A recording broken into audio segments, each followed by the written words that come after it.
Good morning.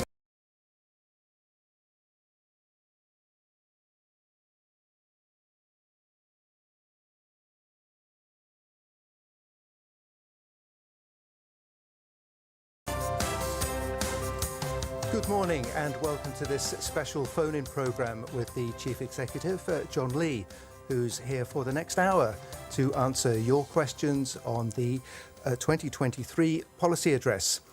Chief Executive, thank you for joining us. Good morning, Jim. Thank you for having me. Good morning, Good Janice. morning. I'm Jim Gould and Janice Wong is co-presenter. If you'd like to speak to Mr. Lee directly, the number is 233 88 266. That's 233 88 266. And do try to get your call in early. We're live on Radio 3, on RTHK TV 31 and 32, and on the Facebook pages of Radio 3 and Backchat. Mr. Lee, a very comprehensive, very detailed policy address. One of the themes running through it was the need to attract more talent, more people from the mainland, from Belt and Road countries, from internationally generally. It's an ongoing process, of course, but for the new measures in this policy address, such as suspending the need for incoming talents to pay stamp duty if they purchase property, increasing the ratio of overseas students at the local universities. So taken all together, to what extent are these measures going to improve our competitiveness in the international labour market? Jim, you hit it on the head. I do all this to ensure that Hong Kong remains very competitive. It's not just competitive, because I think all countries, all places are trying to grab talents, particularly INT, particularly in areas where the whole world is heading towards, such as green energy. So we are in strong competition with a lot of places to get the best people. If the best people don't get on my boat, he will get on the other people's boat. And as we sail, that boat will sail faster than us. So that is why I'm very determined to ensure that we remain very competitive by attracting as many talents as possible to Hong Kong. And also, this is to really release the value of Hong Kong as an international city, because we have two advantages converging in Hong Kong, which is a blessing in life. We have the China's advantage as a result of the different state policy that will help Hong Kong develop in all regards. We also have the other advantage of the international advantage by so connected to the whole world. So we need to capitalize on these two advantages converging together. So we are lucky because we attract people from both the East and West. And the policy address laid out different areas. For example, I'm going to develop Hong Kong as an international higher education hub. That, of course, will benefit Hong Kong students because we'll put in more resources. It will attract overseas students, particularly I will imagine a lot from Belt and Road countries. This will widen the students of Hong Kong's horizon. We will learn more about overseas experience, culture, how we interact with people. These are all very important strengths for Hong Kong students to develop to be able to really compete world-round. And Hong Kong will become more international because it will be the focus of attention with so many people coming. And the arts and cultural hub we are developing, making Hong Kong a really attractive place for people not just to work hard, but also to play hard and enjoy. We have introducing a lot of activities to encourage night activities, for example. And all these work together for the goal of ensuring that we attract talents from all over the world. So some tax incentive systems, as you have just mentioned, because I hope all these talents will eventually settle down in Hong Kong, become one of our family members. So I hope that we can create the environment for them to feel like staying in Hong Kong. So I just suspend the paying of tax until he becomes or he becomes a Hong Kong citizen. All these work together to ensure, first of all, we attract talents, we have a good population in Hong Kong consistently for the overall good of Hong Kong, and adding all these together, 1 + 1 will obviously be bigger than 2. And all this is just to ensure that we remain very competitive and strong. Right. Now, Mr. Lee, when you talk about attracting talent from all over the world, will the main focus still be on Belt and Road countries? No, we are open to the world. And the top talent pass, for example, we look at the top 100 universities based on some international ranking systems. And that is why we have a list of universities. If you graduate from them, and then you will get permission to come to Hong Kong without question asked. And that is open to the world. Those 2 lists that we started with are well-known lists. The QS list and another used by frequently used by the international world. And now we have also made reference to a ranking list published by the Shanghai University, Shanghai, I think it's Jiao Tong University. And then we get the whole world's talents. The main idea is to get everybody that we think are good for the benefit of Hong Kong. Good. Now we have a caller on the line, Bowen. Good morning. Good morning. Good morning. Bowen, good morning. Yes, good morning, Mr. Chief Executive. We spoke on this show last year about coastal resilience, about the implementation of the recommendations of the Coastal Hazard Studies final report, which came out last year. And I made specific reference to the case of Hang Fa Chun. You were extremely kind to say at the end of our conversation that you would look into the matter. So I'm just calling to follow up on the matter. As a matter of fact, I've been monitoring the websites of the relevant government departments over the past year. And the most recent update I could find is that of the CEDD in July. And they didn't give any indication or sign or signal as to even when they would finalize the designs for the way force for Hang Fa Chun. So do you have any good news for me? Well, certainly I will ask them to provide the information in more detail to you. But Yes. One thing I would like to draw your attention to, Yes. in one part of my policy address, I specifically talk about how we should be better prepared for extreme weather conditions. Yes, I did notice that. It's paragraph 45 to 47. Thank you so much, Bowen. I'm so glad that at least what I've done through burning my midnight oils is now read by somebody, seriously. And I sincerely thank you for that. I think Sure. we both think alike, Yes. that we have to be fully prepared for untoward situation. Things can happen out of our expectation because of climate change. So what I'm doing, not just specifically for one particular area, but to raise Hong Kong's readiness to be, as you have described, be resilient enough to take on all these challenges. So this drainage exercise that we want to do is to ensure that in the long run, then we will be dealing with all the potential hazards that we'll face. If you look at paragraph 47(4), Paragraph 4, yes. then it talks about the eastern part of the Hong Kong Island, which faces frequent flood attacks. We will be doing some good drainage exercise to ensure that will be done. Of course, we have to go through the legislative council to get the money. It will involve 800 million Hong Kong dollars for the whole thing. But I thank you for that. And in regard to details, let me go back and talk to the department and If I may get your contact details, then maybe it Sure, will be sure. easier. I'll leave my number and Please. my contact details after our conversation. Well, going back to paragraph 47, I've noticed that it's mainly or almost exclusively about drainage. But I've been thinking about this. Would it not be better to be able to prevent the havoc and the grave damages in the first place?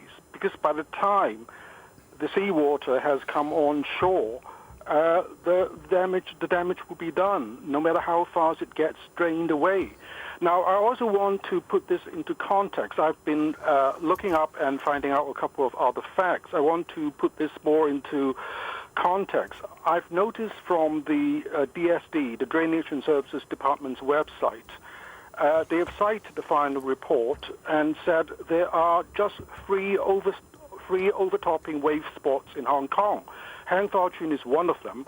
The other two are South Horizons and Cheung Kwan O South. With regard to Cheung Kwan O South, the CEDD had completed the construction of a wave wall 600 meters long by the end of 2019, or perhaps the beginning of 2020 at the latest. So I really cannot understand why the difference is so great.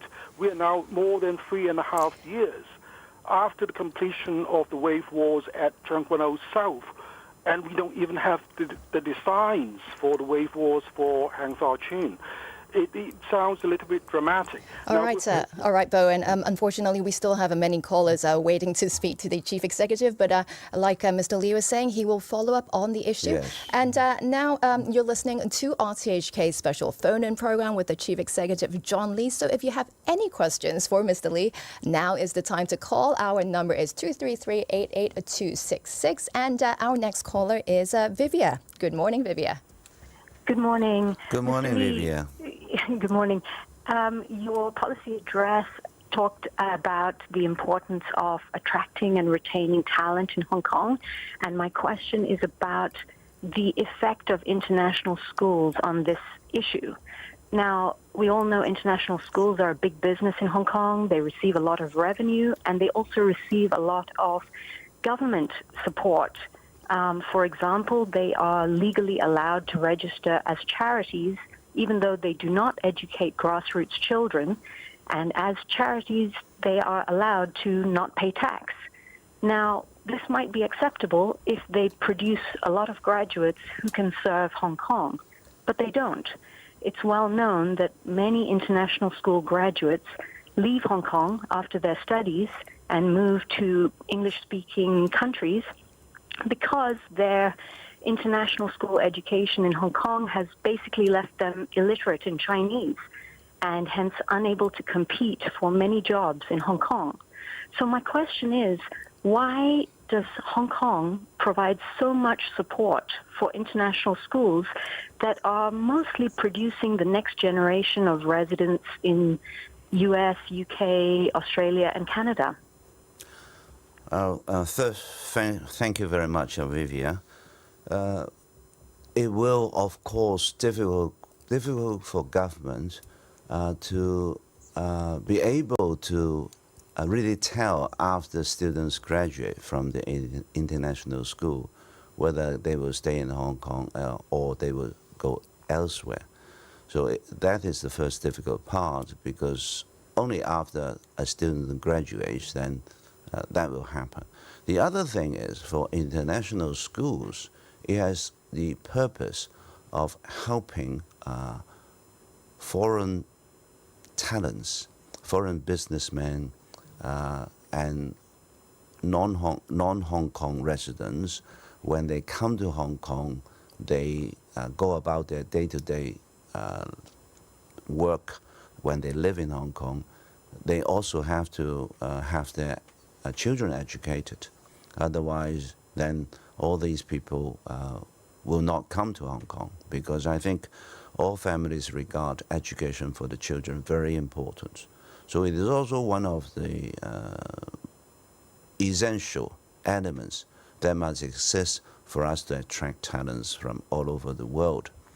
Some Hong Kong families also have their children studying in international schools.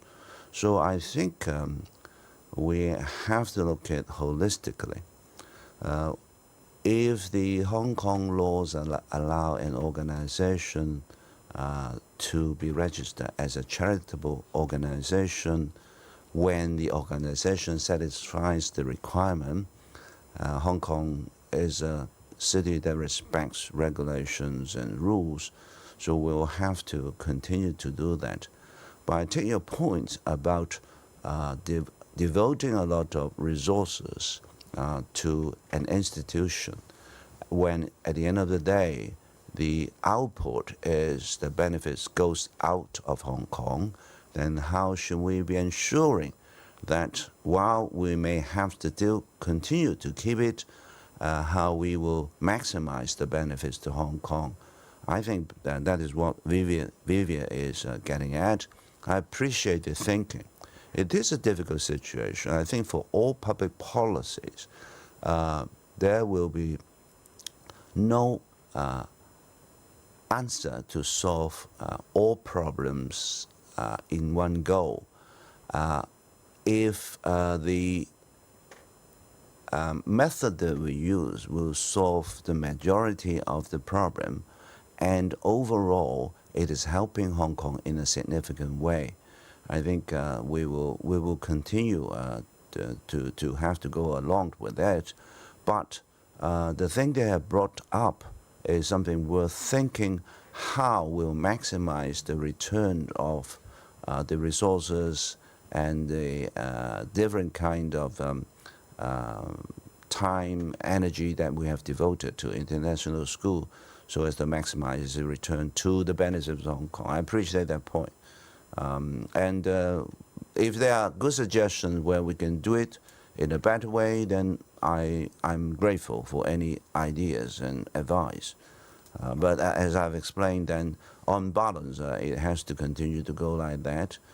We, of course, will try to retain talents so that they will continue to stay in Hong Kong. What I would like people to really appreciate as they stay in Hong Kong, and they appreciate that Hong Kong is the place for them to really settle down and develop their dreams and the potential and their business here.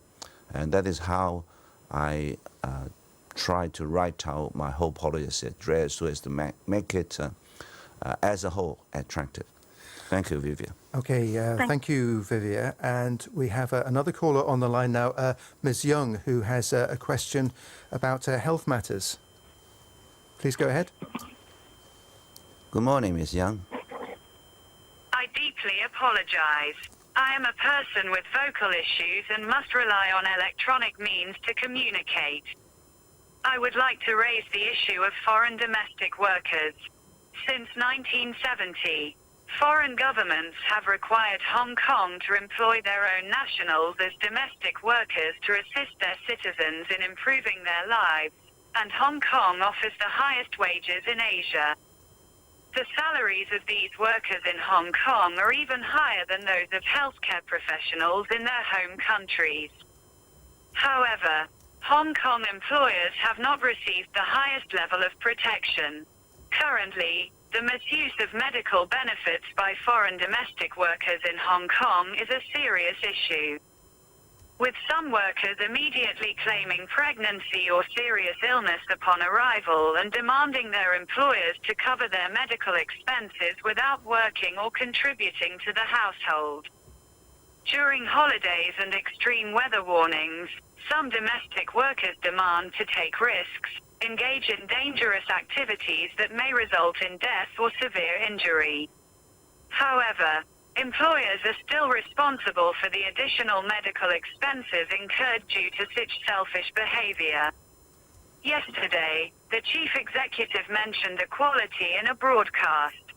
So why aren't the medical expenses of our local employees fully covered by their employers, including cancer treatment or expenses related to childbirth and funeral arrangements?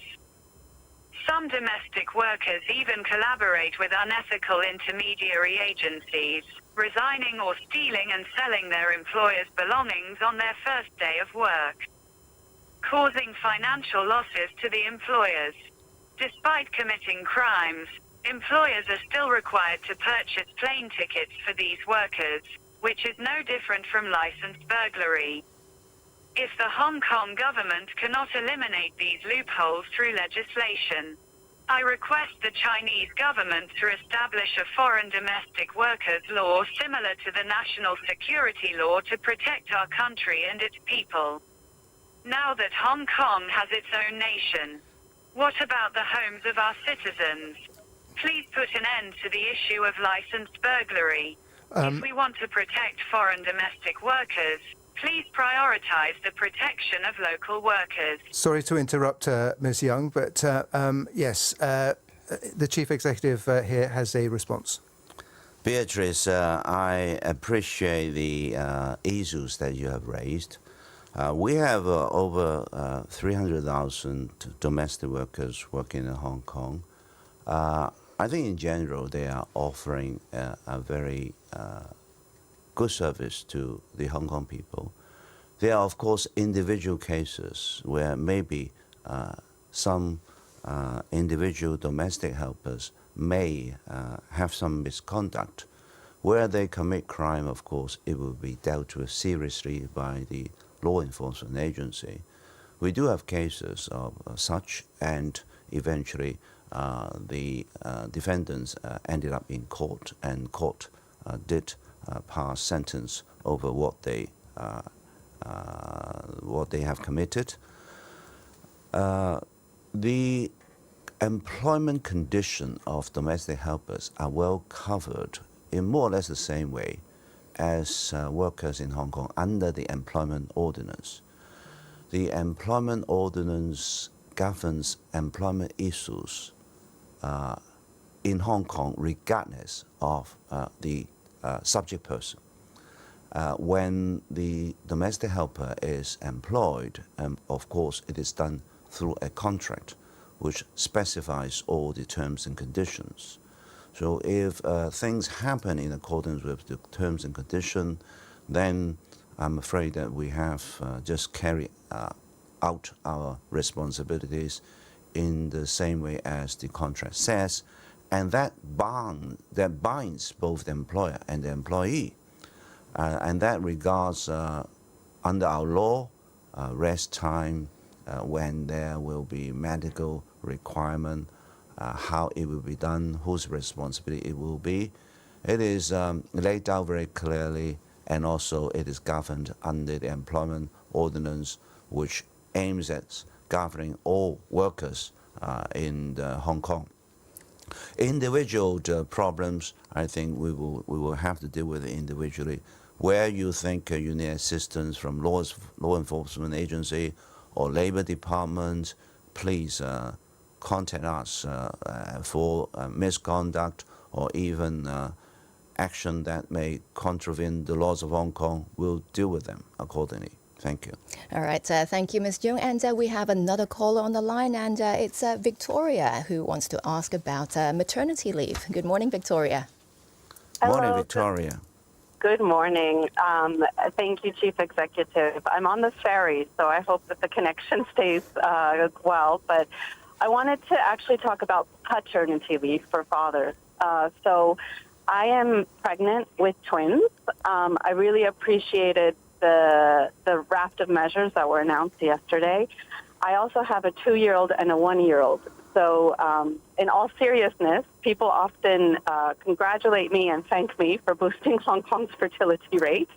But obviously having 4 kids under 3 years old, it's quite an undertaking. And whereas I've had 42 weeks of maternity leave, which we're grateful for, especially when it was increased from 10 weeks to 14 weeks, my husband has only had 3. And for us, it really raises some strains. We're going to have twins. I have no idea how he's going to help me do night duties and also be at his best at work. And the OECD average for paternity leave is 8.1 weeks, whereas here in Hong Kong it's just 1 week. So I was curious to know if this is something that the administration is looking to explore in future policy decisions or in the next the next policy address. And I do think that it would help with gender equality, not just at work, but at home, and also diversity, equity, and inclusion in the workplace as well. Thank you.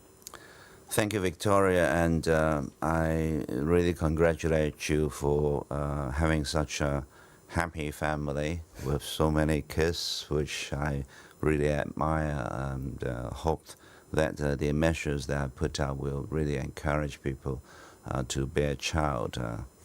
And I really think that children really create happiness for us. I understand that different places have different set of arrangements and benefits for childbearing. Of course, we always try to improve, but we also have to look at the local situation. This issue has been debated in LegCo. It has been debated whenever these issues come out.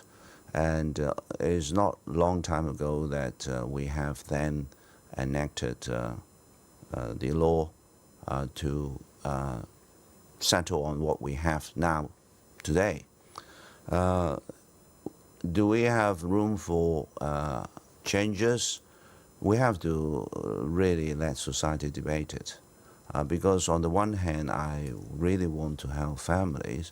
On the other hand, we have to ensure that business can continue the way as they can.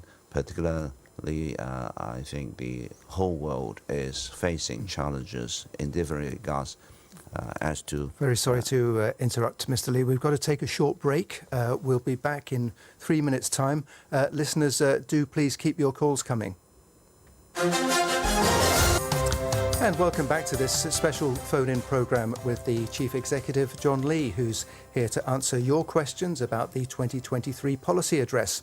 The number again is 233 88 266 233 88 266. We have a few other callers on the line waiting to speak to Mr. Lee, but first of all, our previous caller, Victoria, was asking about maternity and paternity leave, and Mr. Lee wants to finish his answer, I think, to Victoria first. I just want to add one more point to what Victoria has just raised, is that I have been in discussion with enterprises, particularly big enterprises, and I'm glad to hear that a lot of enterprises are in support of creating family-friendly working conditions for families, particularly for staff who have just born child. So I would here also urge enterprises, companies, where they can create more family-friendly conditions for staff. That will do good to the staff, and as the staff does well, of course, that will also do good to the companies. All right, thanks, Mr. Lee. And hopefully that answers Victoria's question, because we now have another caller on the line, and it's Raymond. Good morning, Raymond. Good morning, Raymond. Raymond, good morning. Hello? It sounds like we don't have a very good connection there. We'll try to reconnect with Raymond, but in the meantime, we have a caller, Derek. Hello? Hello, good morning. Good morning, Derek. Good morning, Mr. Lee. Thank you so much for your policy address. I'm most encouraged by the changes towards housing for those in need. I think it is much needed, and it's a great policy for us in Hong Kong. But my question is regarding the environment. I'm also pleased to hear that the government wants to move towards ecotourism. But to pair the ecotourism, I think we need to clean up our shorelines, as well as not just match up with other sophisticated societies in terms of recycling, but also be leaders in recycling in Hong Kong. And what measures are the government going to do regarding those two issues? Thank you again. Thank you, Derek. If you look at my policy address, paragraph 154 does talk about what we aim to do in ensuring decarbonization works to our plan. One of the things that we'll be doing is making people responsible for the waste that they have produced. So, and that is one way, first of all, when, say, a product is produced, say, some drinks is produced by the manufacturer, then we will be asking the one who produced the waste to somehow pay for what they do.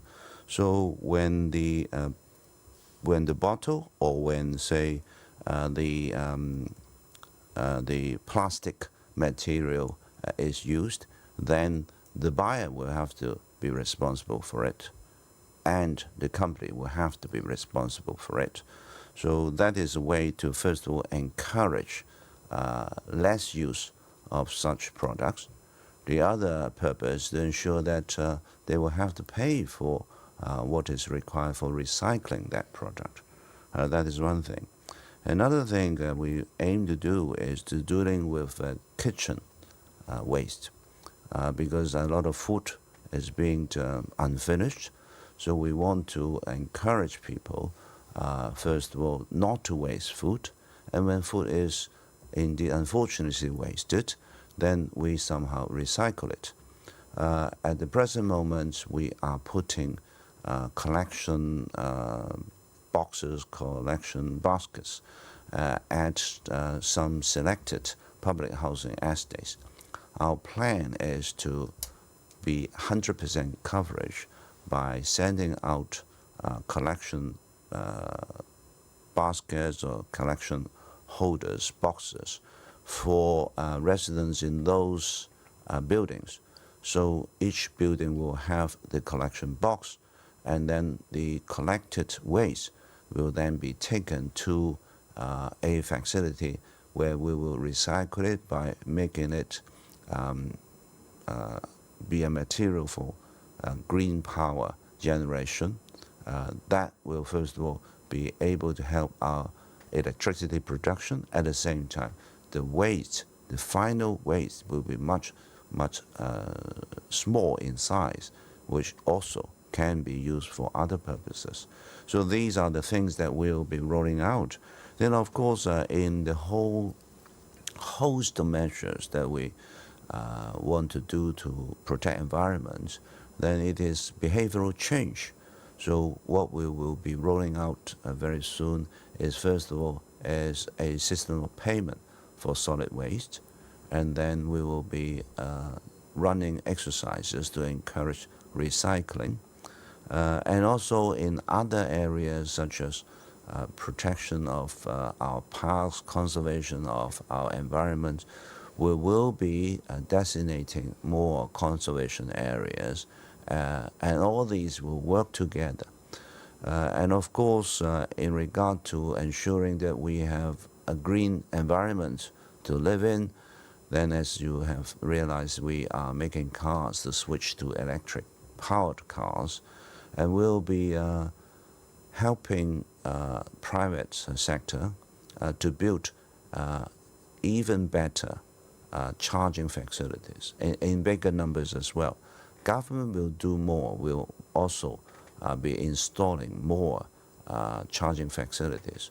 So the emphasis is to switch cars to green cars, environmental friendly cars.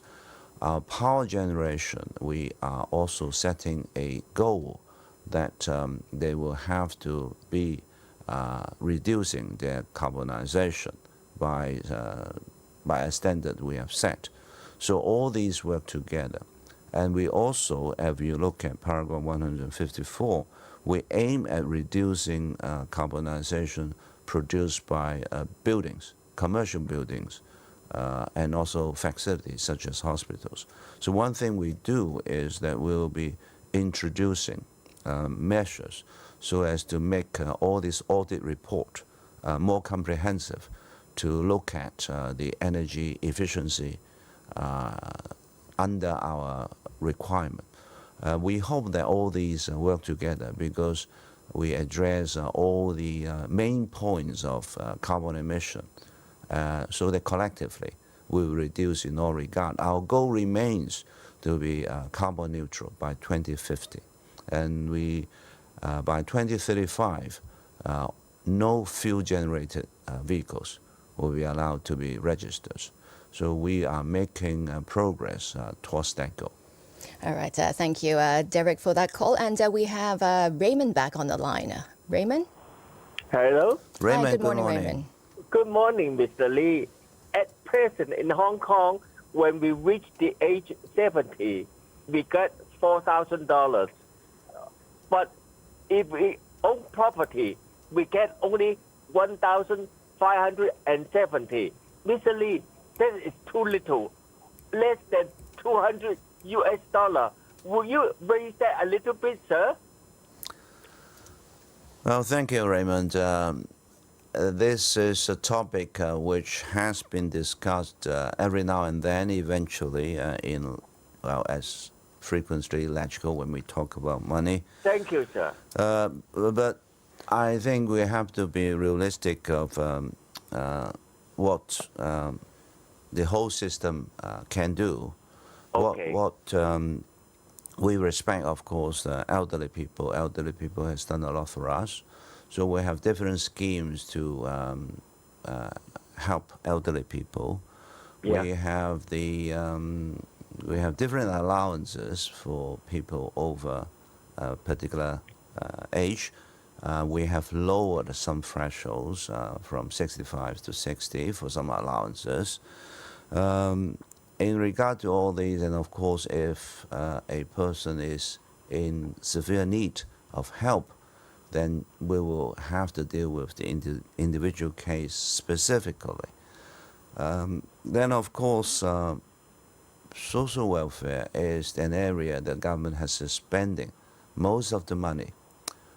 In the area of social welfare, it accounts for almost every year about 20% of the government spending. And of course, that if you just look at the government structure, I have 15 bureaus, and the Labor and Wealth Bureau is one of the 15th.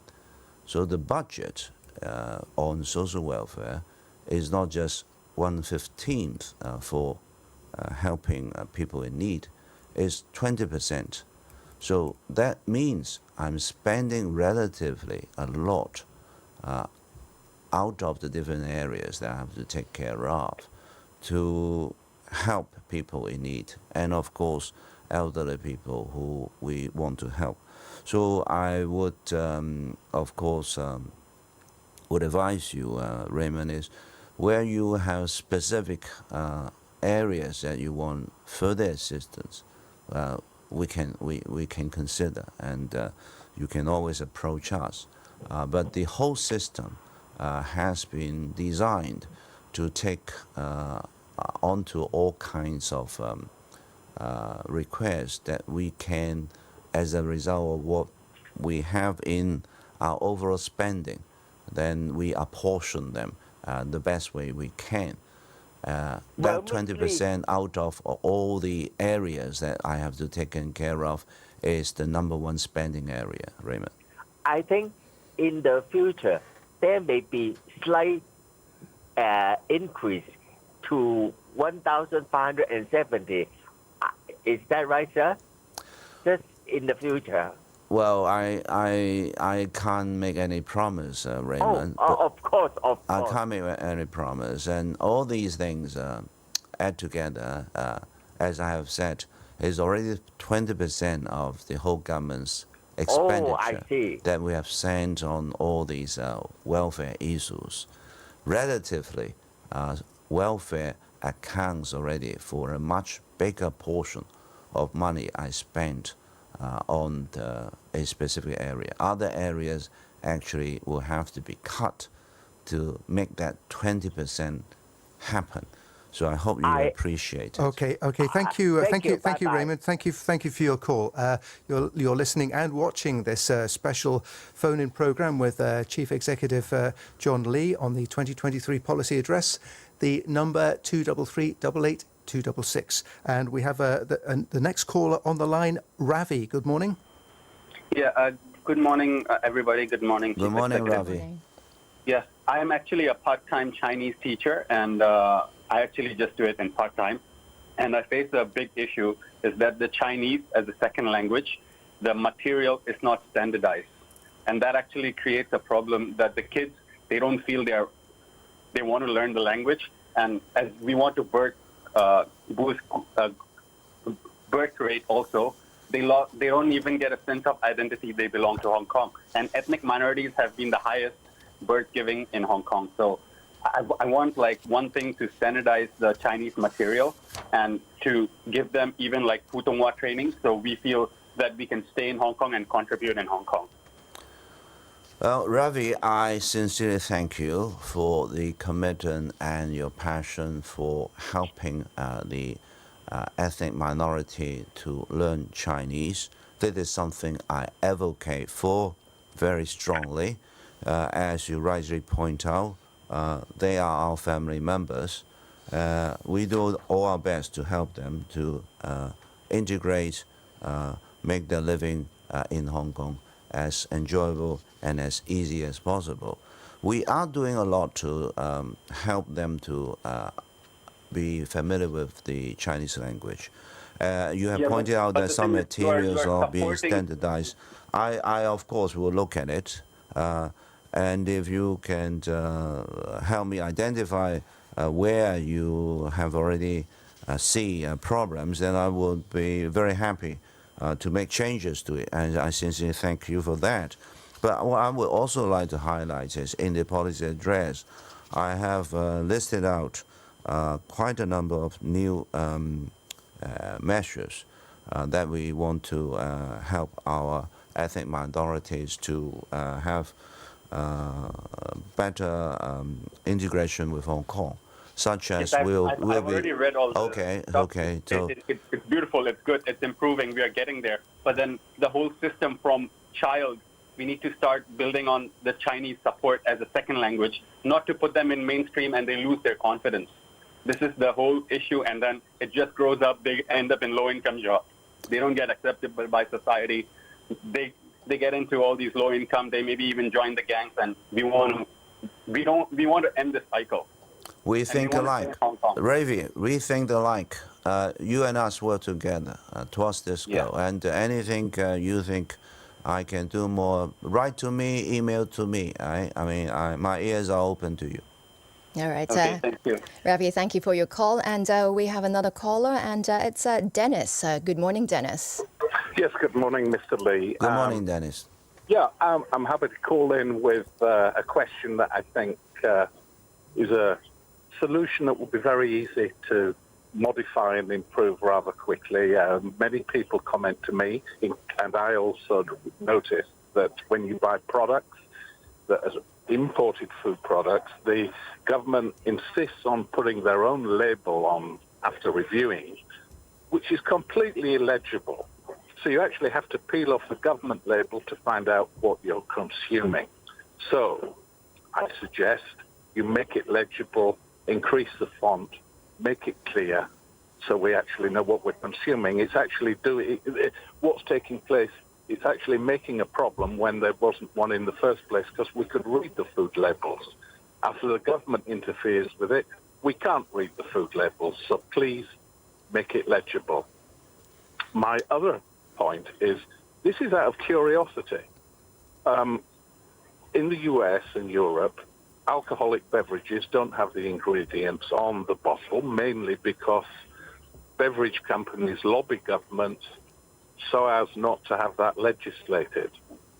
Why in Hong Kong do we not have the ingredients on alcoholic beverages? Vaping was banned for health reasons. Alcohol also comes with problems.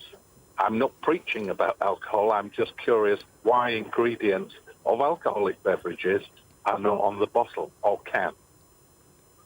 Thank you. Well, thank you, Dennis, for the two observations and suggestions. Of course, I will talk to my colleagues in this regard. And if you have your contact number, of course, we will give you the answer. But I'm thankful for your observations. Okay. Thank you, Dennis. Next caller, Anna. Good morning. Good morning, Chief Executive. Good morning, Anna. Good morning. With the emphasis on patriotic education, as an addictions counsellor, I am seeing an escalation. It's an epidemic in addiction of young children to their devices, which are often being used now as a babysitter. So I'm wondering, are you planning to mirror the mainland's very sensible approach and policy to children's exposure to gaming and internet activity by limiting young children to 8 minutes a day and older kids 16 to 18 to only 2 hours a day, which is very sensible? What are your plans to protect Hong Kong's youth in this way? Well, thank you, Anna. I can feel the passion there to ensure that children, as they develop, then they get the best guidance. I try not to interfere if I don't have to, because I believe that Hong Kong is a place where people enjoy the freedom and liberty of doing what they want. And I trust that parents will have the judgment as to what they will do to guide their children. And of course, schools and teachers can think of a way to helping students to overcome some habits that in the development of the children, that it may not be too good. But I don't want to be dictating all sorts of behaviors, particularly in an environment that the children are already under the care of adults. And I do believe that adults will have the judgment, wisdom, experience to really think of what is good for the children. While Anna, you have this idea, then I probably think that other parents or guiders will have their other ways of ensuring what is best for the children. So I thank you for the idea, but I think it is a thing that I will leave to the guiding adults. All right. Thank you, Anna, for your call. And we have another caller, and it's Mark. Good morning, Mark. Good morning. Yeah, good morning, Mark. Good morning. We're always talking about the inability of Hong Kong to broaden its tax base to raise additional revenue. But you've reduced the stamp duty on the purchase of shares. Now, most people who are buying shares in Hong Kong, we would consider to be more wealthy. So they should be able to afford this additional form of tax. So I wonder why there's been this reduction when really we should be looking at increasing something like that to increase our annual return or annual revenue for the government.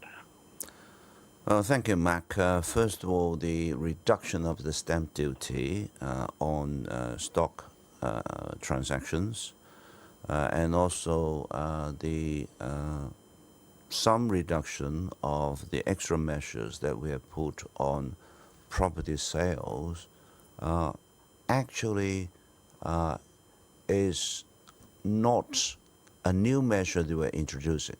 We're putting it back to the original situation. For example, the stamp duty for stocks transactions, it was raised from 0.1 to 0.13. At the time, we thought that, well, that was the right thing to do. But now liquidity has gone down and we are facing competition amongst all the other financial markets. So we think that it's time for us to revert it. So we reverted to our original situation.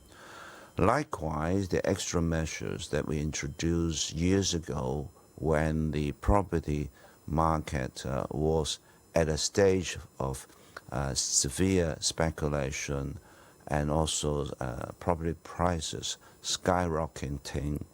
And it was a situation where our supply of houses was still very limited. These situations have changed and have changed quite significantly, particularly when the interest rates is so high and there is no indication that it will drop very quickly. And economy is under pressure, and the world situation are all facing challenges.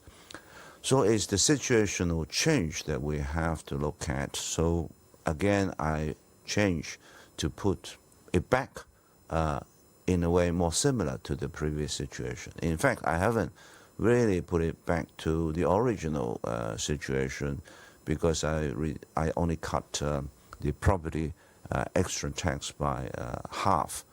So it is not a full reduction in all regard. But yes, we will have to face the situation that because of all these putting back to the original state, more or less, then we will receive less tax.